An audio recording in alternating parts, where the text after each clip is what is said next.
موت سے پہلے فرشتے آ جاتے ہیں. چاہے تم اچھے آدمی ہو، بیٹھے ہوئے ہو، تم کو بھی اگر موت آنی ہے تو تم پہلے فرشتوں کو دیکھنے لگ جاؤ گے، لیکن بتا نہیں سکتے کسی کو.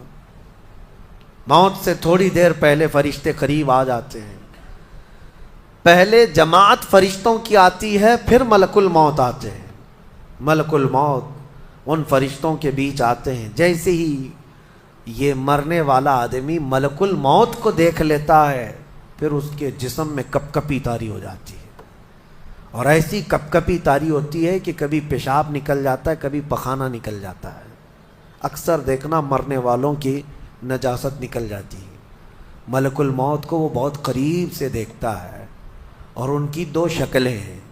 ایک بہت بھیانک شکل ہے، اس کو دیکھنا ہی عذاب ہے، اور ایک بہت خوبصورت شکل ہے، ان کو دیکھنا ہی رحمت ہے.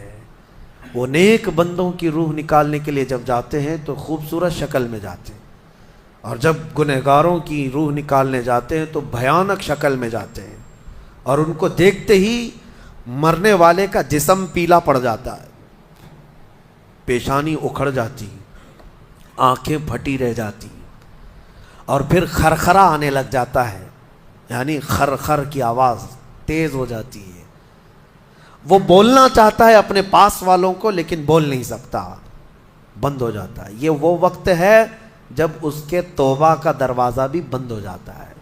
اب اگر فرشتوں کو دیکھ کر کوئی توبہ بھی کر لیا، ایمان لایا، تو اس کا ایمان قبول نہیں. اس وقت سے پہلے پہلے تک جو بھی ایمان لایا یا توبہ کیا، اس کی توبہ قبول ہے. لیکن موت کا خرخرا آ گیا اور فرشتوں کو دیکھ لیا، اس کے بعد بہت سارے کافر بھی پکاریں گے کہ ہم ایمان لاتے ہیں اللہ پر. نہیں، اب ایمان قبول نہیں ہوگا. موت اتنی آسانی سے نہیں آتی، اس کا پروسیس ہے. فرشتے آتے ہیں، ملک الموت آتے ہیں، پھر اس کے بعد اس کو گھور کر دیکھتے ہیں، پھر اس کو چت لٹا دیا جاتا ہے، یا جس حالت میں بھی ہے وہ گر جاتا ہے. کھڑا ہے تو گرتا ہے، بیٹھا ہے تو گرتا ہے، موت آنے سے پہلے لڑک جاتا ہے. یہ ضروری بھی نہیں ہے کہ آج میں اپنے آپ کو سنبھال کر بیٹھا ہوں. اگر میری موت آنی ہے، اسی کرسی سے گر جاؤں، اسی جگہ سے ہم گر جائیں. اور اس کے بعد ملک الموت روح کھینچنا شروع کرتے ہیں. پیروں کے ناخنوں سے لے کر، ہاتھوں کے ناخنوں سے لے کر، اس کے جسم کے ہر حصے سے لے کر ناک تک کھینچتے ہوئے لاتے ہیں. اور اس کے بعد جب پوری روح نکل جاتی ہے، وہ لے کر کے چلتے رہتے ہیں، اور مردہ ان کو جاتے ہوئے دیکھتا رہتا ہے. آنکھیں سب سے لاسٹ میں کھلی رہتی. کسی بھی مرنے والے کی آنکھیں بند نہیں رہتی، کھلی رہتی، وہ دیکھتا رہتا ہے. اسی لیے حدیث پاک میں ہے، جب کسی کی روح نکل جائے تو سب سے پہلے تم اس کی آنکھیں بند کر دو. ہمیں بند کرنا ہوتا ہے، اور اس کے بعد منہ بھی کھلا رہ جاتا ہے، منہ اوپن رہ جاتا ہے. فرمایا گیا منہ کو دبا کر بند کر دو. یہ سب نشانیاں ہیں میرے عزیزوں موت کی سختیوں کی. آپ کو پتہ ہے جب رسول کریم صلی اللہ تعالی علیہ وسلم کی وفات آئی، اللہ اکبر، نزع کا عالم اتنا سخت تھا کہ بار بار حضور اکرم صلی اللہ علیہ وسلم کو پورے پانی کے مٹکے انڈیل دیے جا رہے تھے. 3 مٹکے حضور پر انڈیل دیے گئے موت سے پہلے. اور حضور اس کے بعد تھوڑا آرام محسوس کرتے، اور پھر شدت کا بخار. اور وہ آخری وقت تھا جب حضرت فاطمہ آپ کے پاس آئی تھی. حضور نے ان کے کان میں بتا دیا، وہ رونے لگ گئی. کیا کہا تھا؟ حضرت فاطمہ کہتی ہیں حضور نے فرمایا، اے فاطمہ اب میں جا رہا ہوں، میرا آخری وقت ہے. پھر ایک دوسرے کان میں ان سے کہا، میرے خاندان میں سے سب سے پہلے تم مجھ سے ملنے والی. آج یوم فاطمہ بھی ہے، سیدہ کائنات کا آج یوم وصال ہے، 4 رمضان المبارک. تو رسول کریم صلی اللہ تعالیٰ علیہ وسلم حضرت عائشہ صدیقہ کے سینے سے سر لگا کر لیٹے ہوئے تھے. حضرت عائشہ فرماتی ہیں سنو، مجھے پتہ ہی نہیں تھا. حضور حضرت عائشہ سے زیادہ محبت کرتے تھے، اسی لیے آخر وقت میں حضرت عائشہ کے ہی حجرے میں رہنے لگے، باقی دوسری بیویوں کیا نہیں جاتے. حضرت عائشہ کہتی ہیں میں حضور اکرم صلی اللہ تعالیٰ علیہ وسلم کو کبھی مسواک دے رہی، کبھی پانی کے چھڑکاؤ کر رہی. تھوڑی دیر کے بعد حضور اکرم صلی اللہ تعالیٰ علیہ وسلم لیٹے لیٹے اسی طرح رہ گئے۔ حضرت عائشہ کہتی ہے میرے سینے پر حضور کا سر تھا، وہ اتنا بھاری ہو گیا مجھے لگتا تھا کہ میری پسلیاں ٹوٹ جائیں گی۔ یہ حضرت عائشہ کہتی ہیں مجھے ایسا لگتا تھا کہ میری پسلیاں ٹوٹ جائیں گی۔ ہوا کیا تھا؟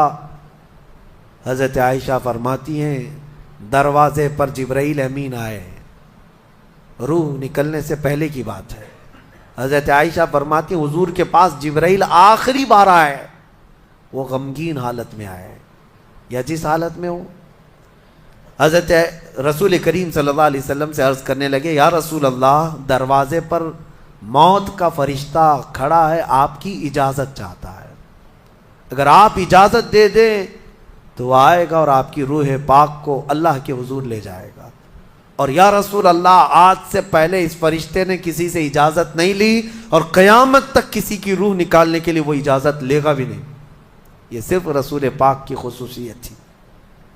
حضور نے فرمایا آنے دو، ملک الموت آئے، اور جب حضور کی اجازت سے روح نکالی تو حضرت عائشہ کہتی ہیں اتنا بھاری ہو گیا تھا سر کہ مجھے لگتا تھا کہ میری پسلیاں ٹوٹ جائیں گی سینے کی۔ اور اس کے بعد حضرت عائشہ فرماتی ہیں میں نے حضور کے سر مبارک کو نیچے کی طرف کیا، مجھے پتہ بھی نہیں تھا کہ حضور کا انتقال ہوا۔ میں حضور اکرم صلی اللہ علیہ وسلم سے باتیں کرنے میں مصروف تھی، اسی میں حضرت ابو بکر صدیق حجرے میں آئے، پوچھا عائشہ کیا حال ہے حضور کا؟ حضور اکرم صلی اللہ علیہ وسلم کو دیکھا حضرت ابو بکر نے اور پیشانی مبارکہ پر ہاتھ رکھا تو وہ بہت ٹھنڈی تھی، ماتھے کو بوسہ دیا اور ایک آہ بھری اور ایک جملہ کہا تھا یا رسول اللہ، ایک بار موت آنی تھی وہ آپ پر آ گئی، اب موت کی سختی اللہ دوبارہ کبھی آپ کو نہیں عطا کرے گا۔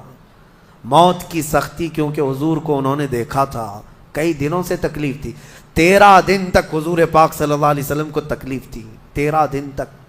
حضرت ابو بکر کہتے ہیں یا رسول اللہ، اب موت کی سختی دوبارہ کبھی نہیں آئے گی، جو اللہ کا وعدہ تھا وہ پورا ہو گیا۔ پورا کھل کر کے رو بھی نہیں پا رہے تھے ابو بکر صدیق، اور اپنے اندر دبا بھی نہیں پا رہے تھے۔ موت کی سختی انہوں نے دیکھا اور اس کے بعد کہا اے عائشہ کیا دیکھ رہی ہو، اللہ کے رسول ہم سے رخصت ہو چکے ہیں۔ پھر انہوں نے آ کر مسجد میں اعلان کیا اے لوگو، اللہ کے نبی کا انتقال ہو چکا۔ اب مجھے یہاں یہ بتانا ہے، اگر موت سے کوئی بچ سکتا تھا تو سب سے پہلا نمبر تو رسول اللہ کا ہونا چاہیے تھا، کیونکہ اللہ کے سب سے محبوب نبی وہی ہیں۔ جب رسول پاک صلی اللہ تعالیٰ علیہ وسلم کو بھی موت آئی تو میاں ہمارا اور تمہارا شمار نہیں، چاہے 100 سال زندگی مل جائے لیکن مرنا ضروری ہے۔ بہرحال یہ باتیں بڑی طویل ہو جائیں گی۔ موت کا تذکرہ اس لیے بھی میں زیادہ کرتا ہوں کہ حدیث پاک میں ہے مومنوں کو یہ تذکرہ کرو تاکہ ان کو گناہوں سے نفرت پیدا ہو جائے اور آخرت کے سفر کی تیاری وہ شروع کریں۔ اللہ کریم ہم سب کو دنیاوی خرافات سے محفوظ فرمائے، دنیا کی لذتوں سے اور یہ فانی خرافات میں مبتلا ہو کر آخرت بھولنے سے اللہ ہماری حفاظت فرمائے۔ مولا کریم جب ہماری موت آنے کو ہو تو ہماری زبانوں پر کلمہ طیبہ جاری فرما دے۔ رب ذوالجلال موت سے پہلے تیرے حبیب پاک کے چہرے کی زیارت نصیب فرما۔ اے کریم خدا، کیا ہی بہتر ہوتا، میں گنہگار ہوں اور بڑے مرتبوں کی خواہش، تو کریم ہے خدایا، تیری بندہ پروری ہے، کیا ہی بہتر ہوتا مولا کہ موت آئے تو رمضان کا مہینہ مل جائے، جمعۃ المبارکہ مل جائے۔ مولا تیرے وعدے کے مطابق ہم قبر کے عذابات اور سوالات سے محفوظ ہو جائیں۔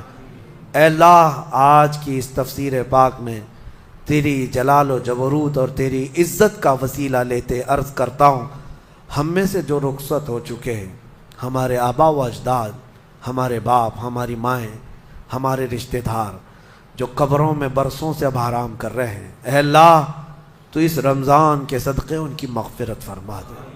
اے کریم خدا، ہمارے گھروں میں عید آ جاتی ہے، رمضان کے آتے ہی دسترخوان بھر جاتے ہیں، ہمارے گھروں میں خوشیاں دوبالا ہو جاتی ہیں، ہمیں نہیں معلوم قبروں والوں کے ساتھ کیا ہوتا ہے، ہمیں پتہ نہیں قبرستان میں ان کے ساتھ کس طرح کی راتیں ہیں اور کس طرح کے دن ہیں۔ اے کریم خدا، تجھے تیرے جلال و جبروت اور تیری عزت کی قسم، جو مومنین ہم سے رخصت ہوئے، ہمارا کسی بھی طرح کا ان سے تعلق رہا ہو